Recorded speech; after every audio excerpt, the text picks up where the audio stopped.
Factory channel. We have got a special treat for you today. Come inside with me and check this out. Whoa! It's been a while. There's been improvements, even better than normal. Well, there's more anyway. Fantastic. Hey, thanks for having us. No problem. Go ahead.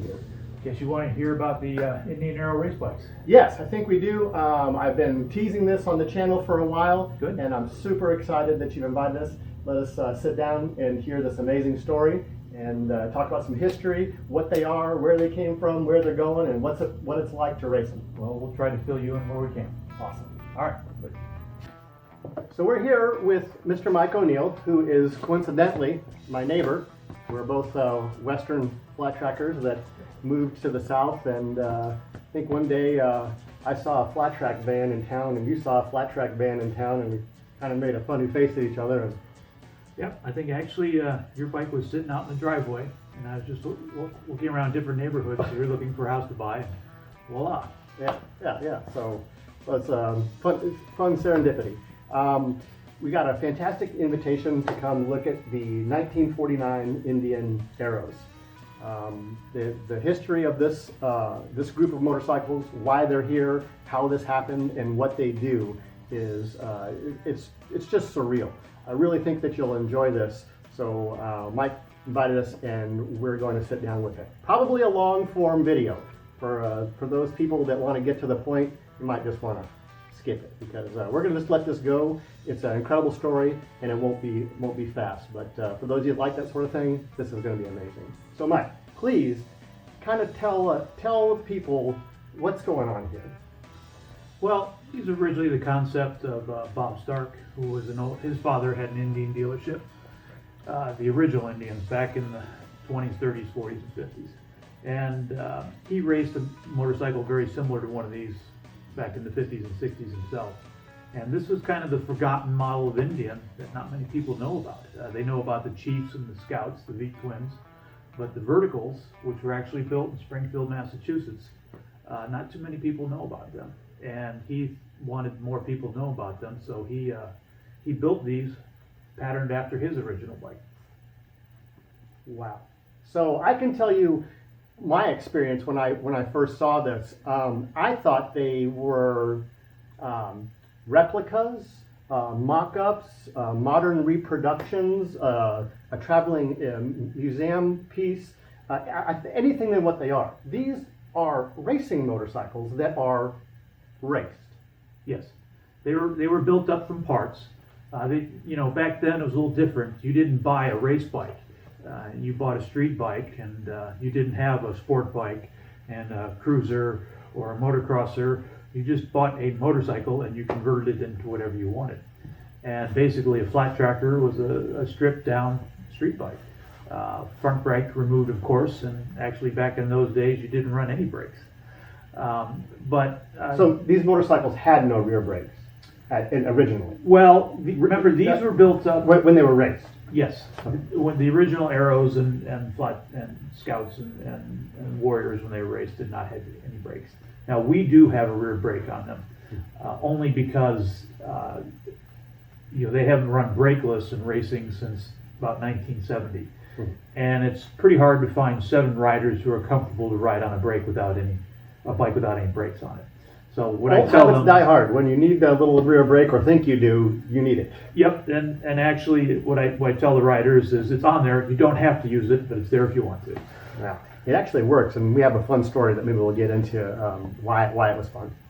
Yep, sometime we'll get into that later. But let's focus now. Keep me focused on kind of how they started these particular motorcycles. How did this group start? Was it one? Was the end product always this, to have 7 of them? Well, Bob owned Stark Light Cycle, and he had lots of Indian parts. I mean, he had one building that was full of just Indian vertical stuff. He had another building that was full of just Indian V-twin stuff, and then he had his museum, and he had his shop, and most people knew him as head of the Indian Motorcycle Club of America and the owner of Stark Light Cycle.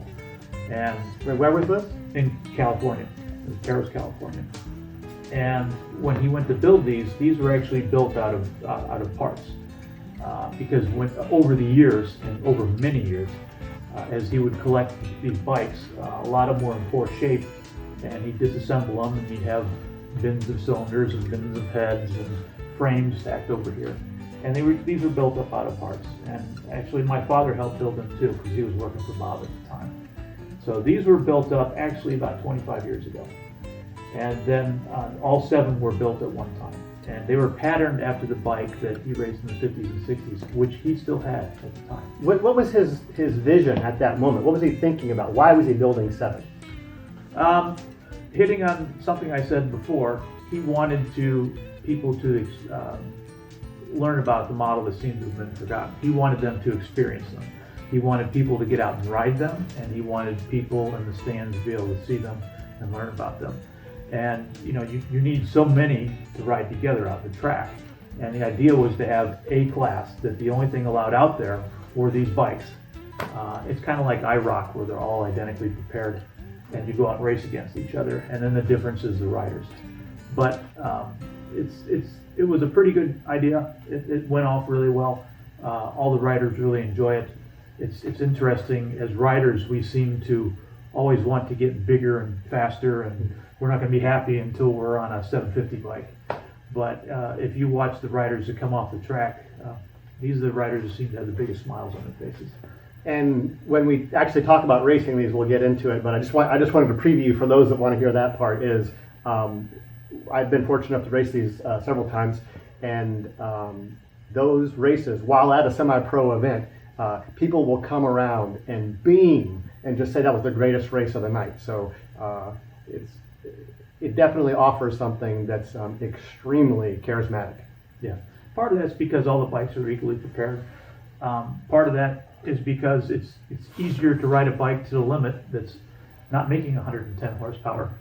So that kind of evens up the competition out there. But part of that is, I think, the uniqueness of the bikes. They're not used to seeing something like this, or being pushed this hard when it's that old. A lot of times when you see a really old motorcycle out there, it's being ridden rather gingerly. But we tell people, I want them to ride them hard. Hard riding is good, stupid riding is not. Those two things are like cousins. Yeah, and one of the things I'll tell the riders is, you fall down once, we're going to have a conversation. Mm-hmm. You fall down twice, we're probably going to park it for the night. Yeah. But they are very different in how they handle relative to a modern machine. Sure. And it does take some getting used to. You can't just go out there and try to push them to the limit right up first lap. Can we talk about the specs of what these things are for the people that would like to know? Just what is this? Well, what Indian did, they had the big heavy twins, the V-twins with the cast iron cylinders and all that, the Scouts and the Chiefs that the people are familiar with. And what they tried to do is they tried to introduce a new motorcycle that was lower in cost and much lighter and easier to ride, to make it open to a much wider market of people. And so what they did, they introduced at the beginning a 220cc single overhead valve, 4-speed foot shift, so you don't have to take your hands off the handlebars to shift anymore like the old hand shift, and telescopic front forks. And then using many of the same parts, they built a 440cc twin, which they then called the new Scout. So a lot of common parts and a very lightweight machine. And this is built off the Arrow. And now we bored them out. Actually, they later built a bored out version of the Warrior, which was a 500cc twin, and these have Warrior pistons in them. So that makes them a 250cc single. But it's amazing how much of these bikes are still true Indian. The frames, the tanks, the forks, the wheel hubs, the crankshafts, the rods, I mean the heads, the cylinders. These are about 80% original Indian. There are some aftermarket parts that are period correct on them, like the seats.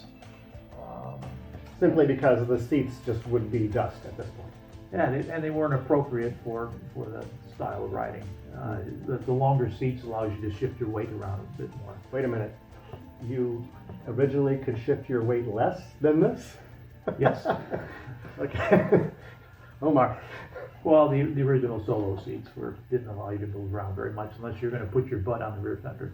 Okay. So, Wow.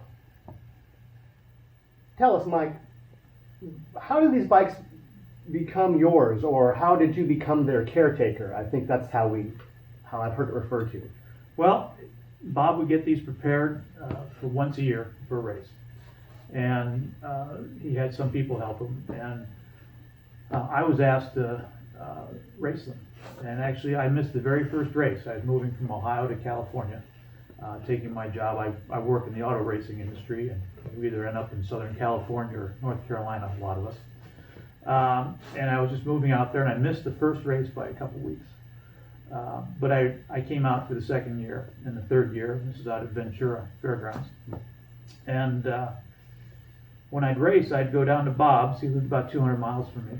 And I'd go down the weekend before and help him prepare them. And I'd raced him a few times. And I was helping on a Saturday, and we went to lunch. And I told Bob, I said, look, I can see these take a lot of work. If you want some more help, I'd be glad to take a bigger part in this and just coming down, for a weekend before the race. And he says, fine, they're yours, which kind of floored me. And I said, no, I wouldn't even think of asking something like that. He says, no. He says, I want somebody to take these on and make sure that they see his vision of getting different people out there to experience them, be that riding them or seeing them race. And he says, I think you're the person to do that. And I was very honored to do that. So that leads naturally into, tell people what the point is. What are you trying to do? What did it start out as it evolved? Yeah, no, it's about the experience. And Bob's vision was to get different people to see what these bikes were. And so what I do is I try to get riders out there, usually riders who are used to older motorcycles, not the ones that shift as smoothly and deliberately as the ones available today. And these are older, harder tires. These are not modern, grippy tires. They don't even make modern grippy tires to fit on these size rims. And so I usually get riders, usually semi-pro, former pros, older, who understand that the older machines take a little care. The limits aren't out there as far. And try to mix them up with some riders who maybe are pretty good amateurs, who I feel would really enjoy the experience and also wouldn't abuse them. Yeah. Like I said, racing them hard is good, racing them stupid is not. So I have to ask you, you've ridden them a few times. What were your impressions? First of all, I would say, how do the bikes handle, and then maybe a separate category about just the event in general.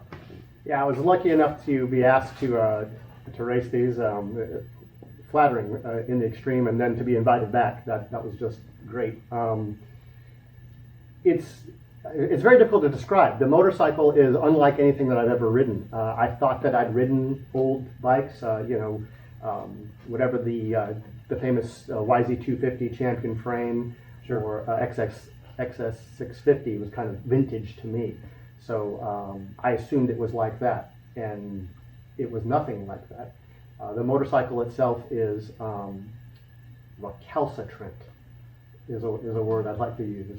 It just doesn't really want to do things the way that my mind worked, and it was a fantastic challenge. It reminded me a bit, if I had to try to compare it to what people are used to, is XR100. Very spindly, very flexible. It's more of a vague suggestion of, well, I'd like to accelerate, I'd like to turn maybe, I'd like to run this line, and the bike moves quite a bit. The tires are very hard, the bike is very flexible, and it sort of wanders. And it was very, very interesting in the body position. The motorcycle feels like I need to move forward a foot and a half. Sure. There's not much weight on the front end. Yes. The handlebars are in what feels like an unusual position, but when you get out on the track for the first time, you think this is not going to work. This cannot be done. And then you see 6 other guys doing the same thing. And it's just incredible. I've got goosebumps right now just thinking about how much fun it is to ride these things. And from my personal standpoint, I kind of had this out of body experience while I was riding the motorcycle and thinking about how did I get to do this? This is so amazing. I mean, imagine all the people that have ridden this before. Imagine all the people that have loved flat track since this was on the track and it's still doing it. And I'm a piece of history. And it was an experience beyond. I thought I was being asked to race a motorcycle, and I just didn't really think about what was really happening. And since then, I just relived the experience of how amazing the whole thing is, about how much work you put into it, about others that have put in the work, people that get to experience it, also enjoy it and come up and they want to talk about the racing. So it's just really, it's like racing, but not. Yeah. Well, they're still 1949 motorcycles, and we've learned a lot about motorcycles since then. So, you know, it's like one of the first things I have to tell people is when you go out there, don't try to speed shift them. When you pull in the clutch, let the engine RPM drop, wait a second, shift to the next gear, because foot shift was very advanced for that day. Yet they didn't have it all figured out yet. They No, I think there's, how many speeds are in here? Four? 4 speeds. There's 4 speeds and 7 neutrals. Yes, almost. Yeah. But if you try to shift them quickly, yes. If you try to race shift them, if you just go out and ride them on the street, they're not like that. Don't you say there's 2 races? There is. There's the race from getting from the starting line to into the gear you're going to run in on the track, and then after you make it through that stage, then the second race takes over. And after racing it 3 or 4 times now, I've discovered if you consciously decide to kind of just do an average start, be a mid-pack start, that's about the only way you're going to get the whole shot. That's actually the quickest start that you're going to get. Yeah. If you try to push it too much, you're going to miss gears. Yeah, and what you would think, you know, if you're used to a modern, Japanese gearbox, if that's what you're used to, your brain cannot comprehend this. I mean, it's very, very long throws. It feels vague. It's just it's a completely different thing. Yeah, and the power. We're putting out about 17 horsepower, which isn't a whole lot, but compared to these bikes originally made about 10 when they're new. Oh wow, that's actually pretty good. And we've done that through the camshafts. Bob has camshafts reground to match profiles that are available back in the 50s. The power is very linear. It doesn't do anything dramatic. It makes nice power curve. That's enjoyable, but it's definitely not a motorcycle that's conducive to point and shoot. It doesn't stop particularly well, and it doesn't accelerate particularly well. So I've found, and I've been lucky enough to run it up at the front on a couple of occasions, I've found that most of the time arcing into the corner and not scrubbing speed is the best way to do that. That means staying off the brake and don't let the front tire, really can't ask the front tire to do anything. Yeah, except hold you off the ground. It's a momentum racer. If you scrub off too much speed, you're hurting. Yeah. So we actually had just to tell you about the rear brake, we had a really fun race. The last time I raced them at a beautifully prepared 5th mile in Asheboro, North Carolina. And for whatever reason, for the first time only, just the way the track was prepped, there was 3 distinct lines at the front. You were riding way up high, and Blake Lomas, current AFT guy, was at the very, very bottom. And I found a strange line actually running into the corner too fast, using the brake and turning a little bit. I think it crisscrossed my line about twice every corner. Yeah. Made for fun racing. Yeah, it did. It was a fantastic race. So they're very, very racy. They're very equal, and people race them seriously. I mean, there is full effort put into them, and it's just great fun. We try to make it a good experience for all the riders. I once somebody tried to put up a big prize money for who got first place, and I had to go talk to him and say, please don't do that. What we want to do is everybody to have fun out there. And first thing you do is you lay $50 on the table, and then thinking goes out the window, and people push it a little too hard. It wouldn't take $50 to do that. No, not some people.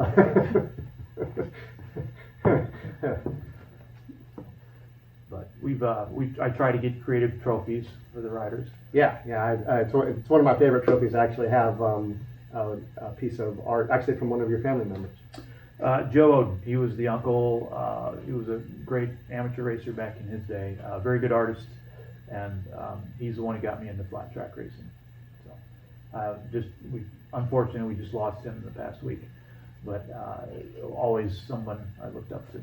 Yeah, I'm very honored to have that piece in my house. It's displayed proudly.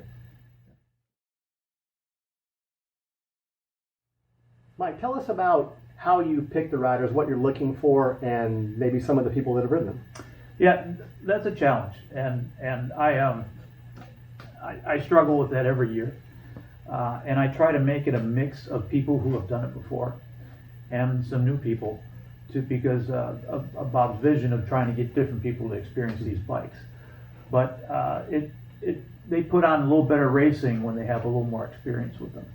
But usually, the younger people who have never raced older motorcycles, this is so foreign to them that it's a little tough. I usually go more towards the seasoned riders, ones who used to ride older motorcycles that maybe didn't handle the same way as they do today. They don't have as much tire grip.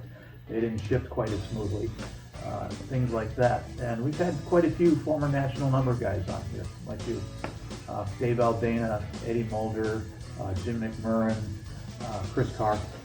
And it's interesting too that, even though I may have a lot of experience and more than anyone else on these, someone like Chris Carr, who's never ridden anything like this in his life, can come out there and kick my butt. So, I suspect he's probably got some experience that helps him. Yeah, I think it was a little tough for him at first. He was very reluctant when we first showed him the bike. He's like, well, I don't know, but I'll give it a shot. I don't know, it's a long way from the seat to the handlebars. Maybe he just couldn't reach. Yeah, and then the first time Sorry, out, Chris, if you're watching. I can't carry this. First time out, it was a little rough for him, but he picked it up very quickly, and by the end of the night, he won the feature. One of the things I look for in riders too are people who I think will really appreciate it, and also people that have given a lot to the sport, and I try to give a little bit back to them. They give them this experience. So it's a balance of a lot of different things. It's not just riding talent, and it's not just that they're going to enjoy it too, but they'll know when to push the limits. I've had guys hear something go wrong, and they'll pull it off. Yeah. And that's important too. We don't want somebody that if they hear a little knock is just going to run it until it blows up. Yeah. We've actually had very, very few problems with these bikes. But just in case something comes up, parts are not easy to come by. We have to machine a lot of our own parts because Indian didn't actually build that many of these machines. They're in production for a short amount of time, and we end up having to machine our own valve guides and a lot of that other stuff. I think there's an incredible story that the tech nerds will really like. Tell me about the clutch in this motorcycle. The clutch, we actually put all new clutch plates in these. So you went online and you ordered them on Amazon? Nope, not available. Nobody makes clutch plates for them. Oh, so what'd you do? So, and the actual clutch plates were actually, the friction material is cork. And they were basically cork facings glued to the steel plates. And it just so happens that I'm a racing clutch engineer. So I drew up new plates and had special friction, a more modern friction material put on there. I don't think you can get cork facings anymore. But as fragile as cork sounds, they lasted 65 years, so that's pretty good. I've got some hardcore racing techies, engineers, enthusiasts on my channel right now. Think about how much that would cost if you had to pay for it, and then multiply that times 7. 14. We always have to make spares. So at some point, because this is going to go on, we hope, for many, many, many more years, beyond maybe how long we want to do this, what's the future of these motorcycles? Well, that's not fully decided yet, and that's something that I have to figure out. And I think, you know, maybe it is a lot of work taking care of them, but that's not the hardest part. I think the hardest part is finding the right person to take them on in the future. Someday I'm going to have to pass them on to somebody else who will keep this program going. And we don't want to split them up. We want to keep all 7 together. And they're going to go to a museum? Oh, no, I don't think so. I think the idea is to get them out and so people can see them be written. I have actually had people come by me and scold me for abusing them out in the racetrack and that they should be in a museum, which if I had the time to actually have a good discussion with them, they might change their mind afterwards. But we're trying to do something a little different. There are lots of motorcycles sitting in museums that get dusted off every once in a while, but never really run, and nobody gets to really truly enjoy them as they are meant to be seen. I think this is the best exhibit you could ever have. Yeah, what's better than actually seeing them run out in the racetrack? So I have to find someone who is willing to take this on at some point and keep the torch going. Big part of it to me is when we look at these motorcycles, a lot of people, they have something and then they wear it out and get rid of it and get another one. I view it a little differently. I think we're caretakers. We have the opportunity to enjoy them, and I think we have the responsibility to keep them in good shape, and hopefully they're in better shape when you pass them on to the next person. Well, you do an incredible job. These things are immaculately prepared. I'm sure you've seen some shots that we have put in here while we're discussing. These motorcycles are raced and crashed, and I have seen one go end over end. I have seen 3 go down at one time, and that's part of racing. I've had to straighten a frame out before, and I've had a primary case broken, and most of the damage is actually as opposed to an engine failure or something like that. But it's racing. It's going to happen, and if they're just going to putt around in circles, and nobody's allowed to get closer than 10 feet to each other, it's not going to be a good experience for the rider or nearly as good of an experience for the fans up in the stands. Yeah, it's the real deal, and there's few things that give me goosebumps, and I've had them several times because of the experiences. I think I've said it before. It's just, this shouldn't be happening. It's surreal. Thank you. Mike, tell us the story of how you got into flat track racing. Oh, my family's been into it since the 30s. My grandfather raced, my uncles raced, Joe and Vic Oden, and used to go to the races, tracks on the weekend and see them race. I raced a couple times when I was a kid, and I didn't start racing until much later after college. But my grandfather had an Indian shop. He and his brother Vic Oden up in Cleveland. I think they sold every brand that went out of business over the years. They carried Indian, they covered BSA, they covered Perilla, they covered Lambretta. They were offered a chance in 1961 to be one of the first Honda dealers in this country, and they just didn't see the need. They had plenty of dealerships, plenty of brands already that they were carrying. You can tell when you go around this place, so we maybe come back another time and just like walk around this room and see all of the great history of your families. Yeah. And then that ties in too with how my family and Stark's family knew each other, because Bob Stark's family had the Indian dealership in Akron, Ohio, 30 miles away from where my grandfather and his brother had the Indian dealership in Cleveland, Ohio. We've come outside with 2 of these amazing motorcycles. Mike, what have you got for us here? Well, I thought it'd be nice to do a comparison between the original model that you would buy from Indian and what we're racing. This is a 1949 Indian Arrow as you would buy it. This one's actually been decked out a little bit with factory options of the bags and the crash bars. But this is what you would buy if you bought a 1949 Indian. I don't actually own this one. This is compliment to Wally Brown. It belongs to him. But it's a pretty good example of just how they came from the factory. But they were, some of the features that were fairly advanced for them back in the day were, of course, the foot shift, and it was a very conventional pattern compared to today, 1 down, 3 up. It even had a little indicator showing you which gear you were in. The telescopic forks that we also talked about, that smoothed out the ride quite a bit. You actually had hydraulic dampening now, as opposed to a lot of the bikes had the friction dampeners, which are a much rougher ride. The hydraulics smooth that out quite a bit. Rear suspension, still pretty primitive. There isn't any. They got a rigid rear end frame on them, which on a short track, as long as it's smooth, is actually pretty good for the race. It's lightweight. If you bought the twin cylinder version of the Scout, then the back half of the frame, which is a bolt-on piece, is separate, and you actually have some suspension travel back there. They used what they called aircraft castings to make the engine cases and the transmission cases and the primary cases. What they call aircraft castings, or what we today call die castings. They're called aircraft castings because they're used quite a bit during World War II on the aircraft to make the airplanes lighter. Sand castings require really thick walls and make the bikes much heavier.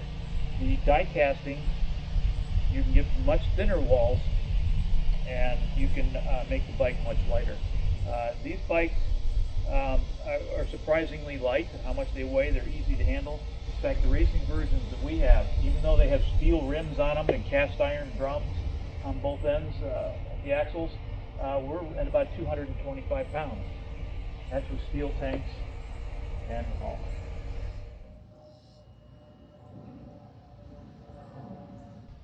We've seen where it came from. Let's now talk about what it became. Mike? Well, on the Racer, there's a lot of things that we don't need are on the street bike. Obviously, we don't need the bags. We don't need the mirror. We don't need the crash bars. We don't need the horn and a lot of these other things. So all that has been stripped off. We've gone to a little different seat that was available in the 50s and 60s. We've gone to more of an aftermarket fender that was available back then that were used on a lot of different race bikes and cut accordingly to fit whatever race bike you put it on. Gearing's a big change. The original sprockets were riveted on, so we drilled out the rivets, and I actually had to make sprockets. You can't buy sprockets for these, but for racing it's really important that you have the right gearing, especially since these are not high horsepower motorcycles. You got to get the gearing just right for the track.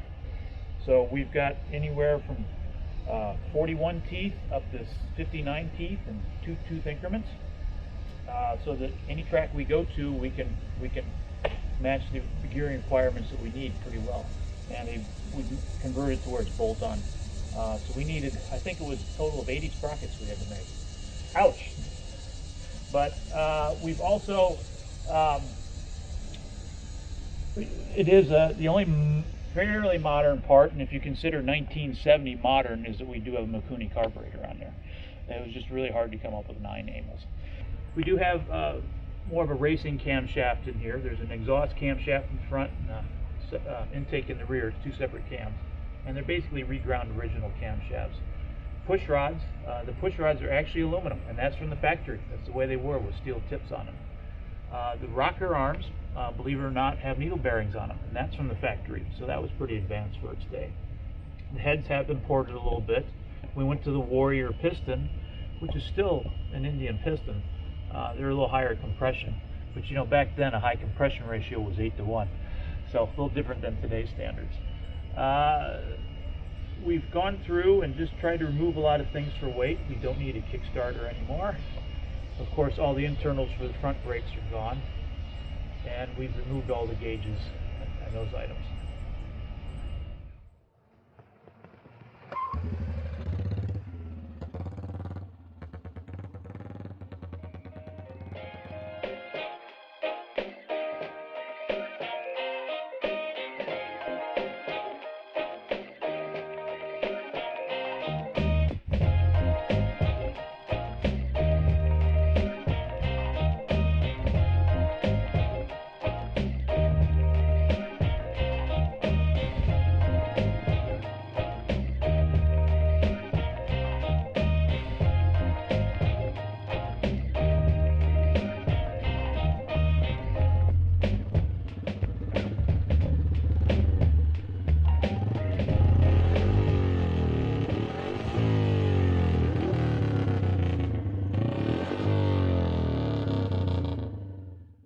Amazing tour we got in Mike's amazing man cave.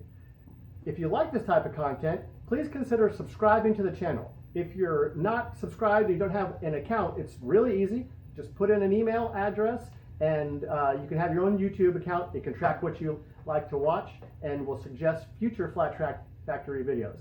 Let us know what you think. Comment down below and we'll be able to interact as a community. These other videos that are put up here may also be of interest to you. Check one of them out. Thanks for watching.